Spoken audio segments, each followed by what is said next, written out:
Hello friends, स्वागत है आपका हमारे चैनल क्रेजी स्मार्ट ट्रिप्स के एक और नए वीडियो में।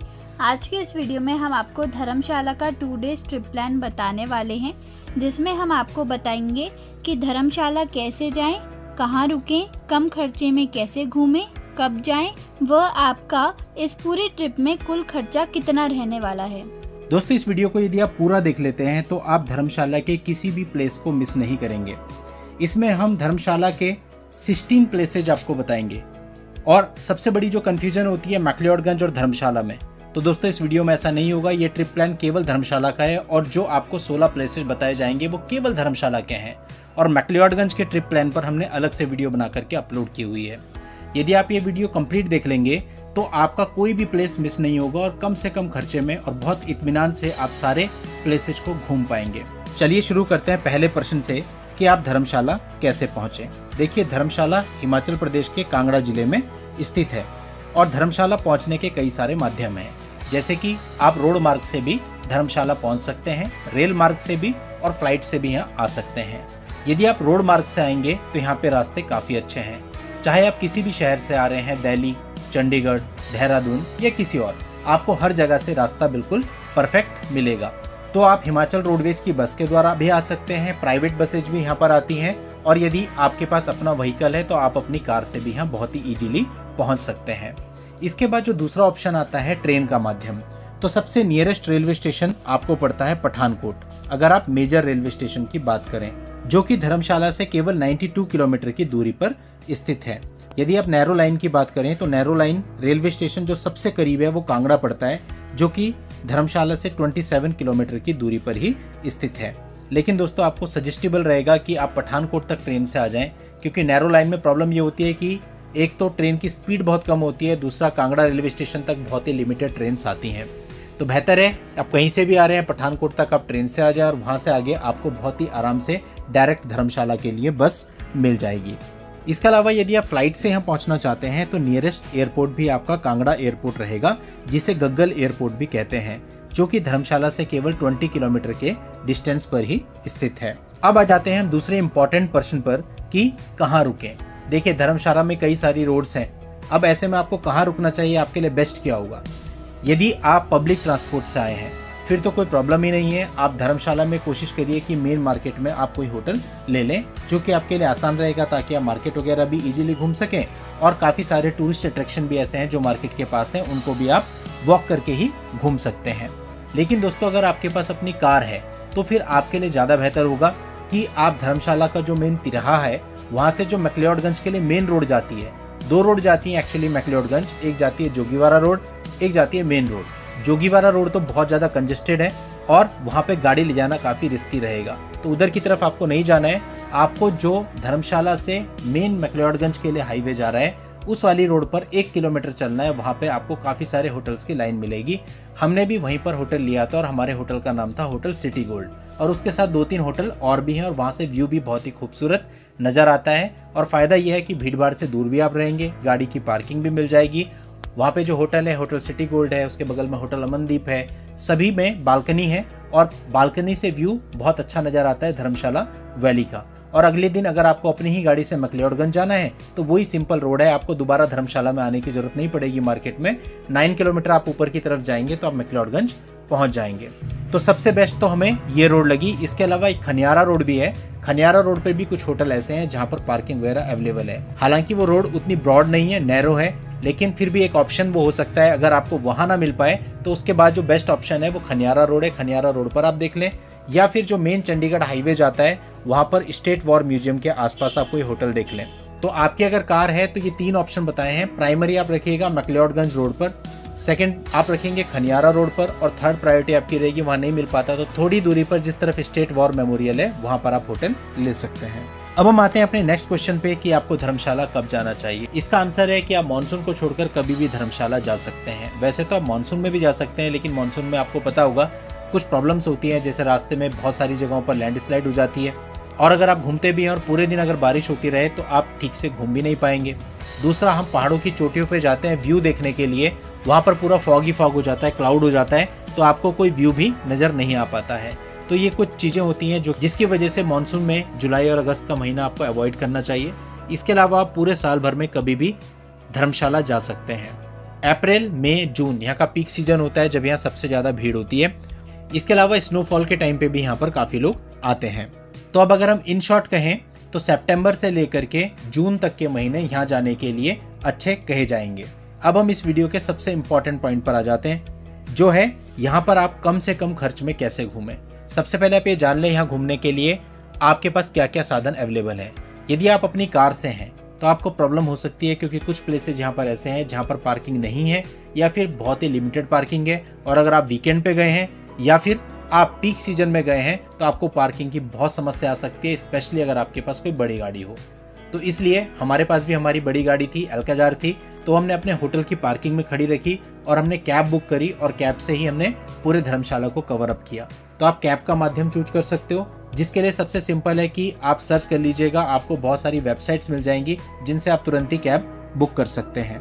इसके अलावा आपको स्कूटी रेंट पे मिल जाएगी। आप एक लोग हो या दो लोग हो तो बेहतर होगा आप स्कूटी ले लें, वो आपको प्राइस में काफ़ी रीजनेबल पड़ेगी, क्योंकि 600 से 700 रुपये पर डे के हिसाब से यहाँ पे आपको स्कूटी रेंट पर मिल जाती है और उस स्कूटी से आप सारे पॉइंट्स इजीली कवर अप कर सकते हैं। तो चलिए अब हम आपको यहाँ का ट्रिप प्लान बताते हैं कि आपको अपना प्लान कैसे रखना है। दोस्तों, डे 1 में सुबह 10 बजे से हम अपनी ट्रिप को स्टार्ट करते हैं और सबसे पहले आपको जाना है तिब्बतन पार्लियामेंट और तिब्बतन म्यूजियम। दोस्तों, तिब्बतन पार्लियामेंट में बहुत सारे डिपार्टमेंट हैं जिनको आप केवल बाहर से देख सकते हैं, लेकिन द तिब्बत म्यूजियम बहुत ही बढ़िया म्यूजियम है और इसके अंदर जाकर के टिकट लेके आप इसको प्रॉपर विजिट कर सकते हैं। 20 रुपीज़ पर पर्सन यहाँ पर टिकट होता है और 5 साल से कम के बच्चों का कोई भी टिकट नहीं है। द तिब्बत म्यूजियम की टाइमिंग सुबह 9 बजे से दिन में 1 बजे तक रहती है, फिर 1 से 2 बजे तक ये बंद रहता है, उसके बाद 2 से शाम को 5 बजे तक ये ओपन रहता है। यानी आप कह सकते हैं कि सुबह 9 बजे से शाम के 5 बजे तक खुलता है और बीच में 1 घंटे का ब्रेक रहता है 1 से 2 बजे। इसके अलावा ये सैटरडे को क्लोज रहता है, बाकी सारे दिन में ओपन रहता है। ये म्यूजियम बहुत ही अच्छा है और बहुत ही हाईटेक है। इस म्यूजियम के अंदर आपको भिन्न भिन्न प्रकार की चीज़ें देखने को मिलेंगी, बहुत सारे ऑडियो गाइड भी आपको मिलेंगे। इस म्यूजियम को पूरा देखने में आपको कम से कम 1 घंटे का समय लग जाएगा, अगर आप इसके अंदर दी गई सारी चीज़ों को बहुत अच्छे से एक्सप्लोर करते हैं। दोस्तों, यहाँ पर लिमिटेड पार्किंग ही है और जो द तिब्बत म्यूजियम है ये मेन धर्मशाला से 1.5 किलोमीटर की दूरी पर जोगीवारा रोड पर स्थित है, जो कि रोड काफ़ी कंजेस्टेड है। तो प्रॉब्लम यह है कि आपकी खुद की गाड़ी है तो आपको यहाँ पर ले जाने में दिक्कत आ सकती है। दूसरा, यहाँ पर पार्किंग भी बहुत लिमिटेड है। हम लोग इसलिए सबसे पहले सुबह सुबह यहाँ आ गए हैं ताकि हमको ज़्यादा भीड़ ना मिले, अदरवाइज यहाँ बहुत लंबे लंबे जाम भी लग जाते हैं। अब अगर आप सुबह 10 बजे यहाँ पहुँचे हैं तो 11 बजे तक आप इस म्यूजियम को बहुत अच्छे से घूम लेंगे। इसके बाद आप सेकेंड प्लेस को विजिट करिए, जो कि है तिब्बतन लाइब्रेरी एंड म्यूजियम। ये तिब्बतन लाइब्रेरी और म्यूजियम द तिब्बत म्यूजियम के ठीक सामने ही है, यानी एक ही कॉम्प्लेक्स में दोनों चीज़ें हैं। तो आप द तिब्बत म्यूजियम से बाहर आएंगे और तिब्बतन लाइब्रेरी में एंटर करेंगे। तिब्बतन लाइब्रेरी में जो ग्राउंड फ्लोर है, जो लाइब्रेरी है, वहाँ पर विजिट करने का किसी प्रकार का कोई चार्ज नहीं, आप विजिट कर सकते हैं और वहाँ पर आप बुक्स वगैरह लेकर के पढ़ भी सकते हैं। लेकिन यदि आप इस लाइब्रेरी में स्थित ऊपर वाले फ्लोर्स पर जो म्यूजियम है वहाँ जाना चाहते हैं तो उसके लिए आपको 50 रुपीज़ पर पर्सन के हिसाब से टिकट लेना होगा और 5 साल से कम के बच्चों का यहाँ पर भी कोई टिकट नहीं है। दोस्तों, ये लाइब्रेरी सैटरडे और संडे को क्लोज रहती है, यानी मंडे टू फ्राइडे ही ओपन रहती है। इसकी टाइमिंग भी द तिब्बत म्यूजियम जैसी ही है, सुबह 9 बजे से शाम के 5 बजे तक, लेकिन दिन में 1 घंटा 1 से 2 बजे यहाँ पर ब्रेक रहता है, यानी बंद रहती है। तिब्बतन लाइब्रेरी और म्यूजियम को देखने में आपको लगभग आधे घंटे का समय लगेगा, यानी 11:30 बजे तक आप इससे फ्री हो जाएंगे। इसके बाद आप तीसरे पॉइंट को कवर करने चलिए, जो कि है नीचुंग मोनेस्ट्री। नीचुंग मोनेस्ट्री तिब्बतन लाइब्रेरी के ठीक सामने ही है, यानी आप कह सकते हैं Tibetan parliament, the Tibet museum, Tibetan library and museum और नीचुंग मोनेस्ट्री, ये सब कुछ एक साथ एक ही कॉम्प्लेक्स में स्थित हैं। तो अब आप लाइब्रेरी के बाद चले जाइए नीचुंग मोनेस्ट्री में। नीचुंग मोनेस्ट्री धर्मशाला की एक प्रसिद्ध मोनेस्ट्री है और इसका काफ़ी समृद्ध इतिहास भी है और नीचुंग मोनेस्ट्री पर हमने अलग से भी वीडियो बनाकर पोस्ट किया हुआ है। अगर आप इसके डिटेल वीडियो को देखना चाहते हैं तो आप उस वीडियो को देख लीजिएगा। नीचुंग मोनेस्ट्री में कई सारी प्रेइंग व्हील्स भी लगी हैं और एक बड़ी प्रेइंग व्हील्स भी लगी है। यहाँ पर एक स्तूपा भी है और यहाँ पर पूजा वगैरह भी समय समय पर होती रहती है, जिससे आपको तिब्बतन कल्चर को जानने का मौका मिलेगा। इस मोनेस्ट्री का व्यू भी काफ़ी अच्छा नज़र आता है। इस मोनेस्ट्री को अच्छे से विजिट करने में आपको लगभग आधे घंटे का समय लगेगा। इस मोनेस्ट्री में एंट्री करने के लिए आपको किसी प्रकार की फ़ी नहीं देनी होती है। तो आप ये मान सकते हैं कि अगर आप मोनेस्ट्री को अच्छे से विजिट करते हैं और चूंकि यहाँ का माहौल एनवायरनमेंट बहुत अच्छा होता है तो आपका मन कर सकता है कि कुछ समय आप मॉनेस्ट्री के अंदर बैठे भी। तो अगर आप यहाँ पे खुद को थोड़ा रिलैक्स भी करते हैं तो मैक्सिमम 1 घंटे में आप इस मॉनेस्ट्री को अच्छे से कवर अप कर लेंगे। तो आप कह सकते हैं कि 12:30 बजे तक आप मॉनेस्ट्री को देख करके फ्री हो जाएंगे। इसके बाद आप चलिए कांगड़ा आर्ट म्यूजियम की तरफ, जो कि इस मॉनेस्ट्री से पास में ही स्थित है। तो कांगड़ा आर्ट म्यूजियम में आप 12:30 बजे अगर जाते हैं तो आधे घंटे में आप इस म्यूजियम को बहुत अच्छे से एक्सप्लोर कर सकते हैं। दोस्तों ध्यान रखिएगा, ये म्यूजियम मंडे को क्लोज रहता है, बाकी सारे दिन में ओपन रहता है। इसकी टाइमिंग सुबह 10 बजे से शाम के 5 बजे तक होती है और यहाँ पर entry fees 50 rupees per person के हिसाब से है। दोस्तों कांगड़ा आर्ट म्यूजियम को आप 1 बजे तक बहुत अच्छे से घूम लेंगे। कांगड़ा आर्ट म्यूजियम धर्मशाला मार्केट के अंदर ही स्थित है, यानी मेन मार्केट में ही है। तो 1 बज चुके हैं, चूंकि आपको लंच करना होगा, तो ये जो मार्केट है इसमें आपको कई सारे रेस्टोरेंट मिल जाएंगे, तो आप यहाँ पर लंच कर लीजिए। अब मान लेते हैं 1 से 2 बजे तक आपका बढ़िया से लंच हो गया। 2 बजे आप अपनी यात्रा को फिर से प्रारंभ कीजिए और बढ़ जाइए टी फैक्ट्री की ओर। कांगड़ा म्यूजियम से ठीक सीधा रास्ता टी फैक्ट्री की तरफ जाता है और टी फैक्ट्री वहां से पास में ही है, तो आप मुश्किल से 5 मिनट की ड्राइव में टी फैक्ट्री पहुंच जाएंगे। दोस्तों 2 बजे अगर आप टी फैक्ट्री पहुंचते हैं तो यहाँ पर 2:30 बजे तक आप इसको एक्सप्लोर कर सकते हैं। मेनली टी फैक्ट्री में 2-3 चीजें हैं। सबसे पहला, चाय कैसे बनती है उसकी प्रोसेसिंग आप देख सकते हैं। इनका पैकेजिंग एरिया है, वहाँ पर आप शूज वगैरह निकाल करके अंदर जा सकते हैं और मशीनों को चलते हुए देख सकते हैं कि किस प्रकार से चाय बनाई जाती है, उसकी पैकेजिंग की जाती है। इसके अतिरिक्त यहाँ पे जो इनका ऑफिस है उसमें डिफरेंट वैरायटी की चाय अवेलेबल है, जिनको आप परचेज भी कर सकते हैं। यहाँ पर अंदर जाने के लिए 20 रुपीज पर पर्सन के हिसाब से आपको टिकट लेना होता है, बट यदि आप मिनिमम 500 रुपीज की चाय परचेज करते हैं या उससे ऊपर की, तो जो आपका टिकट का पैसा है वो रिफंड हो जाता है या आपकी चाय की कॉस्ट में एडजस्ट हो जाता है। बाकी यहाँ टेस्टिंग रूम भी है, लेकिन अगर आप चाय टेस्ट करना चाहते हैं तो उसके लिए आपको अलग से चार्जेस देने होते हैं। तो इस प्रकार से इस टी फैक्ट्री को एक्सप्लोर करने में लगभग आपको आधे घंटे का समय लग जाएगा। ये टी फैक्ट्री का जो अंदर वाला एरिया है जहाँ पे प्रोसेसिंग होती है, वो एरिया संडे को क्लोज रहता है। दोस्तों यहाँ पर कोई पार्किंग के लिए विशिष्ट स्थान नहीं है, नीचे सड़क पर ही आपको अपनी गाड़ी पार्क करनी पड़ेगी। तो यदि उस समय टूरिस्ट सीजन नहीं है तो कोई प्रॉब्लम नहीं है, बट टूरिस्ट सीजन में हो सकता है कि आपको गाड़ी काफी आगे जा करके पार्क करनी पड़े और रोड साइड ही यहाँ पर पार्किंग होगी। इसके बाद आप बढ़ जाइए आगे टी गार्डन्स के लिए। टी फैक्ट्री से टी गार्डन्स पास में ही है, केवल 1.4 किलोमीटर के डिस्टेंस पर ही स्थित है। टी फैक्ट्री के पास जो टी गार्डन स्थित है उनके अंदर जाना अलाउ नहीं होता, इसलिए यहाँ पर अलग से जो टी गार्डन्स हैं जिनके अंदर जाना अलाउ है, आपका कैब वाला आपको वहाँ पर ले जाएगा, या आपने अगर स्कूटी से घूम रहे हैं तो स्कूटी से भी आप लोकेशन डाल के टी गार्डन्स में पहुँच सकते हैं। हिमालयन ब्रू टी गार्डन्स के नाम से टी गार्डन्स है। इन टी गार्डन्स के अंदर जाने की किसी भी प्रकार की कोई एंट्री फीस नहीं है। तो अगर आप 2:30 बजे यहाँ पे पहुँचते हैं तो टी गार्डन बहुत बड़े हैं और आपका यहाँ कुछ समय रुकने का भी मन करेगा, क्योंकि इतनी ज़्यादा ग्रीनरी यहाँ पर है, तो आपका मन करेगा कुछ समय आप यहाँ रुक जाएं, फोटो वगैरह क्लिक करें। तो 1 घंटे का समय आप मान के चलिए अगर आप टी गार्डन्स को अच्छे तरीके से एक्सप्लोर करते हैं। टी गार्डन्स में भी आपको चाय मिल जाएगी अगर आप चाय परचेज करना चाहते हैं। इसके अलावा यहाँ पे आइस्ड टी यानी कोल्ड टी भी आपको मिल जाएगी। कोल्ड टी के बहुत सारे फ्लेवर्स यहाँ पर अवेलेबल हैं, जो कि 120 रुपीज़ की पर बॉटल है, तो आप वो लेकर के वो भी ट्राई कर सकते हैं। हमने भी ट्राई करी थी और ये आइस टी काफ़ी अच्छी थी। दोस्तों यहाँ पर भी पार्किंग के लिए अलग से कोई स्थान नहीं है, आपको रोड साइड पार्किंग ही करनी पड़ती है। अब यहाँ पर अगर आप 1 घंटे घूमते हैं तो आपके शाम के 3:30 बज जाते हैं। अब 3:30 बजे जब आप यहाँ से बाहर निकलेंगे तो यहाँ से थोड़ी सी डिस्टेंस पर इसी रोड पर कुणाल पथरी माता का मंदिर है। अब वहाँ पे चले जाइए, जो कि बहुत फेमस मंदिर है और कहा जाता है कि ये मंदिर माता सती को डेडिकेटेड है। माता सती का कपाल यहाँ पर गिरा था और ये 51 शक्तिपीठों में से एक शक्तिपीठ माना जाता है, इसलिए यहाँ पर इस मंदिर की काफी मान्यता है और जो लोग धर्मशाला घूमने आते हैं वो इस मंदिर में भी जरूर जाते हैं। इस मंदिर में दोस्तों आपको एम्पल पार्किंग स्पेस मिल जाता है, यानी आपके पास कोई सी भी गाड़ी है आप बहुत आसानी से पार्क कर सकते हो। और उसके बाद आप इस मंदिर में जाइए। मंदिर ग्रीनरी के बीच में स्थित है। मंदिर में एक सेल्फी पॉइंट भी बना हुआ है जो कि काफी अच्छा लगता है, जहाँ पर आप खड़े होकर सेल्फी वगैरह खींच सकते हैं, शॉर्ट्स रील्स वगैरह बना सकते हैं। इसके अतिरिक्त यहाँ पर मुख्य मंदिर के सामने गुप्तेश्वर महादेव का भी मंदिर है, तो आप गुप्तेश्वर महादेव मंदिर और मुख्य मंदिर दोनों के दर्शन कर सकते हैं। इस मंदिर को एक्सप्लोर करने, यहाँ पे कुछ देर रुकने और अपनी पिक्चर्स वगैरह क्लिक करने में आप कह सकते हैं आपको 1 घंटे का समय लग जाएगा, तो आपको शाम के 4:30 बज जाएंगे। अभी 4:30 बजे तक हम धर्मशाला के 7 पॉइंट कवर अप कर चुके हैं। और दोस्तों ये 7 पॉइंट हमने भागदौड़ में कवर अप नहीं किए, जितना टाइम मैंने आपको बताया है उतना टाइम अगर आप यहाँ पे देते हैं तो बहुत अच्छे से रिलैक्स माइंड से आप इन चीज़ों को एक्सप्लोर कर सकते हैं। अब शाम के 4:30 बजे अगर आप कुणाल पथरी माता मंदिर से निकलते हैं तो 5 बजे तक आप बहुत आराम से धर्मशाला के रोपवे स्टेशन पर पहुंच जाएंगे। इसके बाद आप रोपवे का आनंद लीजिए। हमेशा निरंतर चक्री में चलती रहती हैं, यानी ये रुकती नहीं है। स्पीड केवल इनकी हल्की हो जाती है जब पैसेंजर्स को उतारा जाता है। आप देख सकते हैं हल्की हल्की वो चल रही है और इसी में पैसेंजर्स को उतार रहे हैं। और जब पैसेंजर को बिठाएंगे उस समय पे भी हल्की हल्की चलती रहेगी। इसका मतलब इसकी जो गरारी है वो निरंतर हल्की हल्की चलती रहती है और जैसे पैसेंजर बैठ जाएंगे फिर इसकी स्पीड तेज हो जाएगी। एक ट्रॉली जाएगी और दूसरी ट्रॉली आएगी। दोस्तों, अगर आप रोपवे से धर्मशाला से मैक्लोडगंज जाना चाहते हैं तो इसके लिए वन वे का आपको 500 रुपीज पर पर्सन के हिसाब से पे करना होता है और राउंड ट्रिप के 750 रुपीज पर पर्सन के हिसाब से पे करना होता है। चार्जेज में बदलाव भी हो सकता है। आप ऐसा भी कर सकते हैं कि धर्मशाला से मैक्लोडगंज चले जाएं, मैक्लोडगंज घूम लें और एक दिन मैक्लोडगंज रुक जाएं और वापस फिर अगले दिन घूम करके आप इसी रोपवे से आ सकते हैं। आपका वही टिकट वैलिड होगा।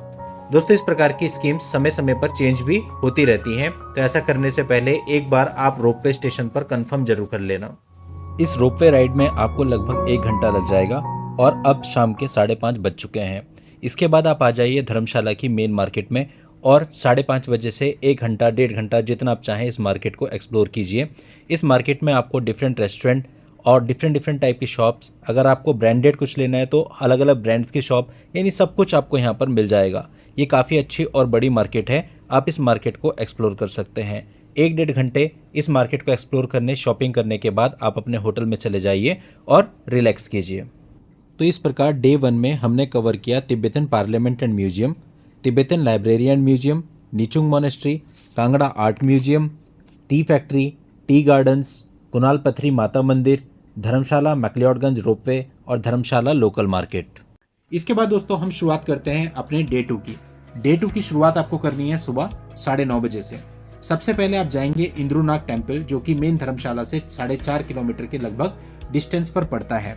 अगर आप सुबह 10 बजे इस टेम्पल में पहुंचते हैं तो 11 बजे तक आप इस टेम्पल को बहुत अच्छे से विजिट कर सकते हैं। अब दोस्तों 1 घंटे का टाइम मैंने यहाँ पे इसलिए बताया क्योंकि ये जो टेम्पल है एक पहाड़ी पर स्थित है और यहाँ से धर्मशाला वैली का व्यू बहुत ही अच्छा नजर आता है। इसके अलावा यहाँ पर पैराग्लाइडिंग पॉइंट भी है, तो यदि आप चाहें तो पैराग्लाइडिंग भी यहाँ से कर सकते हैं। इसके बाद दोस्तों आप निकलेंगे स्टेट वॉर मेमोरियल और स्टेट वॉर म्यूजियम को देखने के लिए, जो कि धर्मशाला से चंडीगढ़ की तरफ जाने वाली मेन रोड पर ही स्थित है। दोस्तों, स्टेट वॉर मेमोरियल के अंदर जाने के लिए आपको 20 रुपीज का टिकट परचेज करना पड़ता है। स्टेट वॉर मेमोरियल की टाइमिंग सुबह 8 बजे से रात के 8 बजे तक है। स्टेट वॉर मेमोरियल के अंदर पार्किंग अवेलेबल है, लेकिन जब भीड़ हो जाती है तो अंदर की पार्किंग फुल हो जाती है, तो उसमें फिर आपको आपकी गाड़ी ऑन रोड ही पार्क करनी पड़ती है। और चूंकि ये मेन रोड है तो बिल्कुल मेन रोड पे गाड़ी पार्क करने में कई बार पुलिस वाले आपको मना भी कर सकते हैं, तो ऐसी परिस्थिति में आपको कहीं दूर अपनी गाड़ी पार्क करनी पड़ेगी। स्टेट वॉर मेमोरियल के अंदर एक मेमोरियल बना हुआ है शहीदों की याद में, जिसमें डिफरेंट वॉर्स और उनमें शहीद हुए शहीदों के नाम अंकित हैं। उन शहीदों को श्रद्धांजलि देने के लिए बेसिकली लोग वहां पर जाते हैं। ये मेमोरियल काफी खूबसूरत है। इसका जो पार्क है वो भी काफी खूबसूरत है। इसके साथ यहाँ पर बच्चों के लिए चिल्ड्रन पार्क भी बनाया गया है, तो यदि आपके साथ बच्चे हैं तो वो भी यहाँ पे अच्छा टाइम स्पेंड कर सकते हैं। इसके बाद जब आप बाहर आएंगे तो इस वॉर मेमोरियल के पीछे, जहाँ से आपको टिकट मिलती है, उसके पीछे ही स्टेट वॉर म्यूजियम भी है। यदि आप स्टेट वॉर म्यूजियम को देखना चाहते हैं तो उसके लिए आपको अलग से टिकट परचेज करना होता है, जो कि 20 रुपीज पर पर्सन का होता है। और स्टेट वॉर म्यूजियम की जो टाइमिंग है वो सुबह 10 बजे से शाम को 5 बजे तक है। तो दोस्तों, स्टेट वॉर मेमोरियल और स्टेट वॉर म्यूजियम दोनों को अच्छे से देखने में आपको लगभग 1 घंटे का समय लग जाएगा। तो यदि आप सुबह 11:30 बजे यहाँ पहुंचे हैं तो 12:30 बजे तक आप इसको बहुत अच्छे से एक्सप्लोर कर पाएंगे। उसके बाद आप निकल जाइए क्रिकेट स्टेडियम को देखने के लिए। क्रिकेट स्टेडियम की दूरी स्टेट वॉर मेमोरियल से केवल 800 मीटर है, यानी 1 किलोमीटर से भी कम है। स्टेट वॉर मेमोरियल के ठीक सामने रोड जा रही है क्रिकेट स्टेडियम के लिए। तो इसके बाद आप क्रिकेट स्टेडियम चले जाइए। हार्डली 5 मिनट की ड्राइव में आप क्रिकेट स्टेडियम पहुंच जाएंगे। दोस्तों, क्रिकेट स्टेडियम के बाहर मेन रोड है और यहाँ पर कोई भी स्पेसिफिक पार्किंग नहीं है, तो यदि आप आपकी खुद की गाड़ी से हैं तो यहाँ पर आपको पार्किंग की समस्या आ सकती है, क्योंकि स्टेडियम के बाहर पुलिस वाले रहते हैं जो ठीक बाहर आपकी गाड़ी को पार्क नहीं होने देते हैं। तो आपको खुद से देखना पड़ेगा कि आपको गाड़ी कहाँ पार्क करनी है। हम तो कैब से थे तो हमें कोई प्रॉब्लम नहीं हुई। कैब वाले भैया हमें वहाँ उतार के चले गए। उन्होंने कह दिया जब आप घूम लेंगे तो हमें कॉल कर देना, हम आ जाएंगे। दोस्तों, क्रिकेट स्टेडियम के अंदर जाने के लिए आपको 30 रुपीज पर पर्सन के हिसाब से टिकट लेना होता है और 5 साल से कम के बच्चे का यहाँ भी कोई टिकट नहीं है। यहाँ पर एक खास बात है कि टिकट केवल आप यूपीआई और कार्ड के माध्यम से ही परचेज कर सकते हैं, यहाँ पर कैश नहीं चलता है।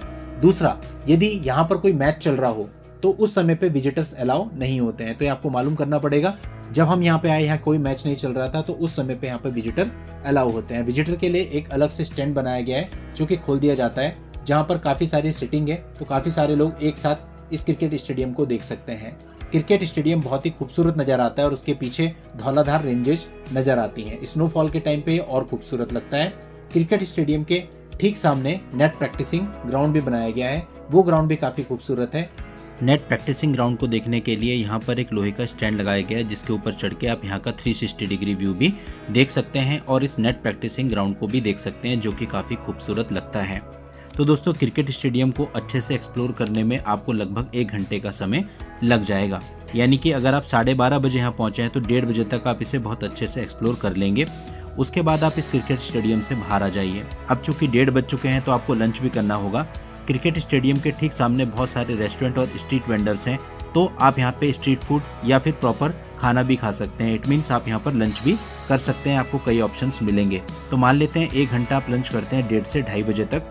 उसके बाद आप निकल जाइए ग्यूटो तांत्रिक मोनेस्ट्री की तरफ। तो आप अगर यहाँ पर जाते हैं तो यहाँ पर आपको पार्किंग मिल जाती है, लेकिन ये पार्किंग लिमिटेड ही है।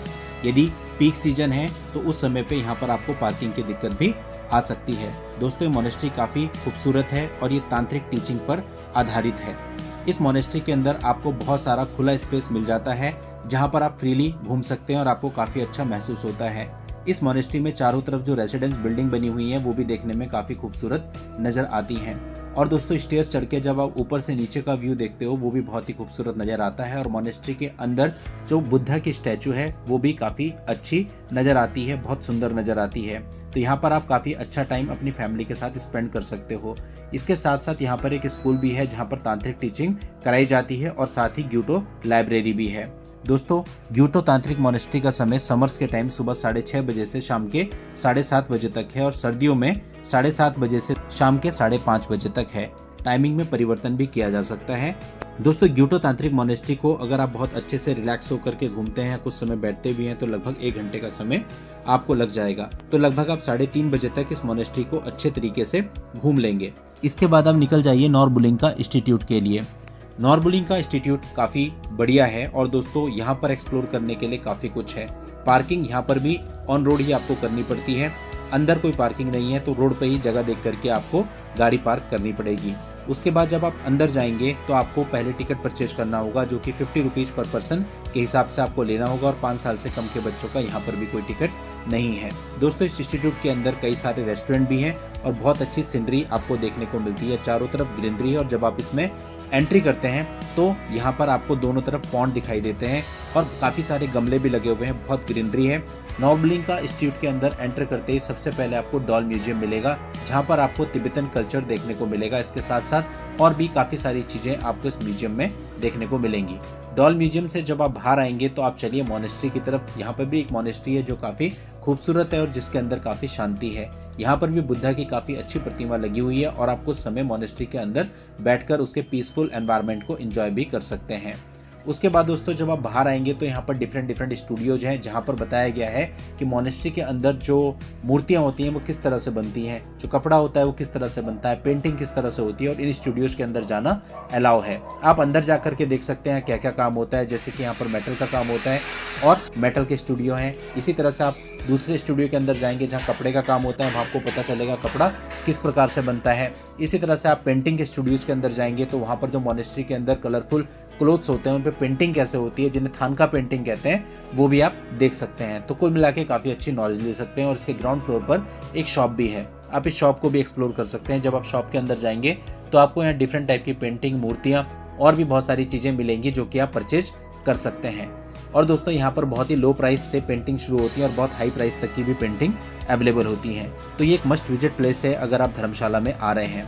तो मिनिमम 1 घंटा इसमें लग जाएगा। दोस्तों, इसकी जो टाइमिंग है सुबह 9 बजे से शाम के 5:30 बजे तक है। नॉरबुलिंका इंस्टीट्यूट को देखने के बाद आप चलिए अगंजर महादेव की तरफ, क्योंकि अगंजर महादेव का मंदिर नॉरबुलिंका इंस्टीट्यूट से केवल 3 किलोमीटर की दूरी पर स्थित है और इसका रास्ता बिल्कुल यहीं से सीधा जाता है। तो दोस्तों, ये रास्ता भी काफ़ी खूबसूरत है। जब आप अगंजर महादेव पहुंचेंगे तो अगंजर महादेव का जो मुख्य द्वार है उसके ठीक सामने एम्पल पार्किंग स्पेस है, यानी कि यहाँ पर आपको पार्किंग की कोई भी दिक्कत समस्या नहीं होगी। बिल्कुल बगल में ही पार्किंग है और बड़ी पार्किंग है। और दोस्तों जैसे ही आप मुख्य गेट के अंदर प्रवेश करेंगे तो राइट हैंड साइड पे आपको एक चिल्ड्रन पार्क दिखेगा, जहाँ पर बच्चे अच्छा टाइम स्पेंड कर सकते हैं और आप भी कुछ रिलैक्स कर सकते हैं। इसके बाद स्टेयर से ऊपर चढ़ करके अपने शूज निकाल देंगे आप और मंदिर के मुख्य प्रांगण में आ जाएंगे।